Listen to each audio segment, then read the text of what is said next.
The difference between book smart and street smart builders, contractors, entrepreneurs, it's very interesting. It's almost comedic because you can see it in just the patterns. Like this, you're shoring up your structure, you're shoring up your garage, using the materials you have, blah, blah, blah.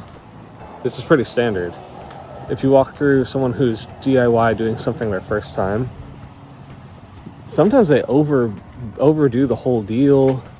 They're making extra steps. They'll have boards nailed in to the concrete and they'll be supporting all across instead of sister splining them together. Just the difference between experience and book smarts, there's a weird bell curve to it, because if you're just a self-taught, figure it out as you go kind of dude, the tendency to over-engineer something and overcomplicate it still results you a good product, but it costs a lot of time. And then once you get further onto that bell curve, if you've experienced it enough, you don't have to waste all that time anymore. Whereas people with the book smart, they spend a lot of time indoctrinating themselves in how they're supposed to do it. And once they come out on it, cool. They know this is the way you do it. But it ends up being very static. And that's the way, the only way. Where the bell curve comes back down sometimes with the one-off builders or the solopreneurs, where they start testing the boundaries, seeing just how close they can get those corners rounded. I didn't cut the corner, I just rounded the corner. And on the other side, you get this loss. Well, you end up getting losses because you do cut corners, testing those boundaries. You end up hurting your reputation or spending extra money because you go back and fix it. Whereas with the book smart, you end up losing money because you're not adapting. You never do push those boundaries. So profit that you could have gained on a hypothetical graph, you never test those boundaries enough to find out what is actually practical, and you end up stuck paying for whatever it is. You end up in a rigid lifestyle and nothing ever really changes from it.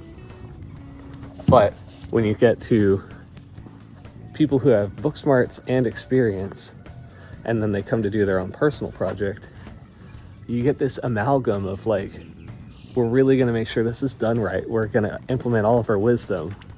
We're going to use good materials. But also it's me, cobbler doesn't wear shoes. Maybe I'm going to back burner this. We'll get back to this in a couple months. And then you end up having things sitting in the rain, and you don't have the urgency that a client's going to, shit their pants if you're not moving every single day. What's going on? What am I paying you for? Yourself. You ain't paying yourself. So you end up dragging these things out. And it's just there's always a really interesting story. Like, if you're a contractor watching this video, you can probably get a vague idea. This is someone's private home, but you can tell this is a contractor. They've got the hurricane hangers on the LVLs. They've got all their material actually covered ahead of time before the storm. There's evidence of, I've made this mistake before, I won't be making that mistake. But there's also evidence of, I ain't paying myself. I'm going to go take the job that makes money. This guy's going to have a beautiful pool in the back.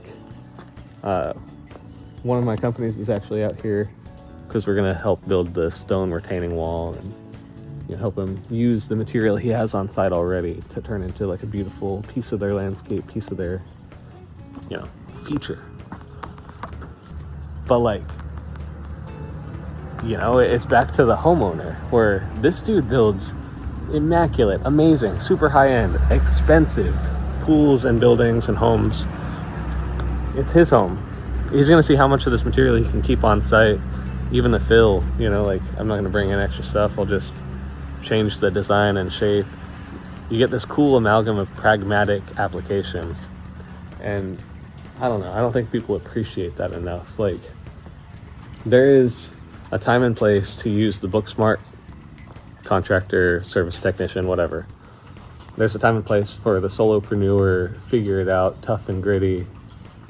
And to think one's better than the other is just missing context. Yeah, it's a weak argument.